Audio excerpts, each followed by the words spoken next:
ay mula sa Isabela na para di umano makatakas sa kanyang mga pinagkautangan, nagpatay-patayan na lang. Pero nang sinisingil na raw nila ang isa sa mga umutang sa kanilang Ate Marie, imbes na pera, ito raw ang kanilang natanggap.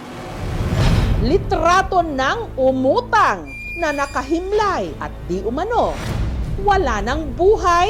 Bigla pong may nag-send sa akin na patay na po siya. Pero hindi sila kumbinsido. Wait lang, parang may mali. Parang hindi siya patay. Ang nangutang sa kanilang Ate Marie, patay na nga ba talaga? Yung labi niya parang make-up lang yun or kaya baka kumain ng may suka yan. O nagpapatay-patayan lang? Parang attempt niya po para tumakas siya.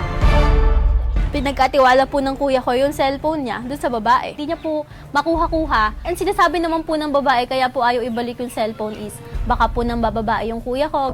Si Hana, tubong Rojas Isabela raw. Hanggang nakumpirma na nga nila na ang inakalang utang ni Vince kay Marie, kay Hana pala. Hoy, Hana! Kailan mo ba magbayad ang utang mo? Ano? Bayad na ako! Kailan pa? Ngayon lang, ito nga oh.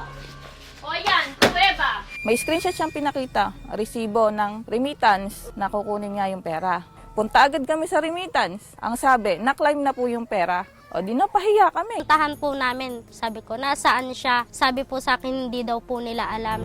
Hanggang sa may napansin si Menalyn na nagtatago sa likod ng pinto.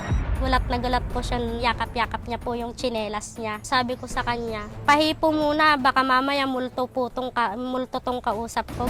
At mukhang pareho rin ang ginawang modus nito para makapangutang. Hiniram din daw nito ang telepono ni Annalisa. Pwede po ko bang mahiram yung cellphone mo at ilalabas ko yung pera ko sa bangko? Hanggang sa ginamit na pala ni Hana, pati ang e-wallet account ni Annalisa. At para rin makapag-apply ng loan online. Alaro po siya ng scatter. Siguro po isa po yun sa mga dahilan kung bakit gusto niya po magkapera.